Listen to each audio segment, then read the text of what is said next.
during uni, I felt like I wasn't really like latching onto any of like the design elements in my course. For me, Unreal Engine Workshop came about, and then I was just like, oh, I'm just gonna try this out, see how it goes, and then I like fell in love with it.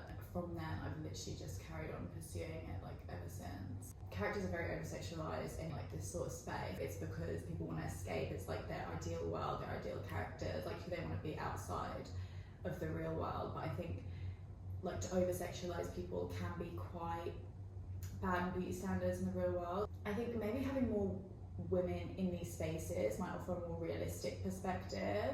It may make people feel better having more realistic body standards and all these things within games. So I think it offers a lot of like emotional release, like for people that may not necessarily be as like confident in life, or like, you know, they turn to gaming for like an escape, to just be someone else, to immerse themselves in something different, to like be in a fantasy world. And I think a lot of the time like the stresses of the real world really do get to people, and I do understand when people sit there and play video games all day long, and that's why they have their stereotypes. It's like a world where you can just be completely someone else. But I think for women, like it can also be such an empowerment thing when it comes to gaming, because like, you know, you want to escape too, like gaming seen as an escape for women just as much as it is for men. So I think instead of like over-sexualization, and if we are going to sexualize, it needs to be something empowering, you know, it needs to be something that women can look up to and, you know, be inspired by. I'd really like to see just more games that are tailored towards women, and I think that doesn't just have to be like, oh, like let's dress up. Like obviously like Dress to Impress is a massive game. It's so tailored towards women, that's why it's so successful, and but men enjoy it as well. But it's so specific that like women can really enjoy it. But I think adding little details to games to make it just so it's equal, like I think it's really important to just make games accessible for both men and women.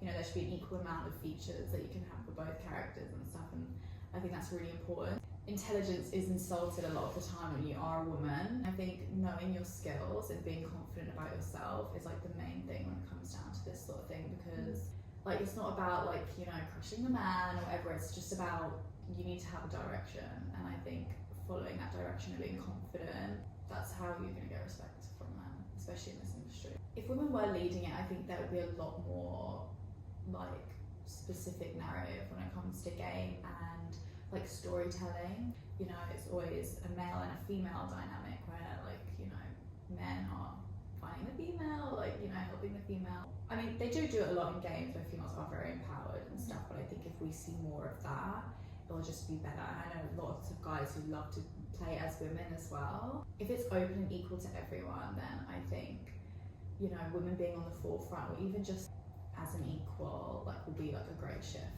for gaming. For next gen, I think it's just about like making sure you know your target audience and being open. I think that's the main thing, is not being stuck in your ways about these things.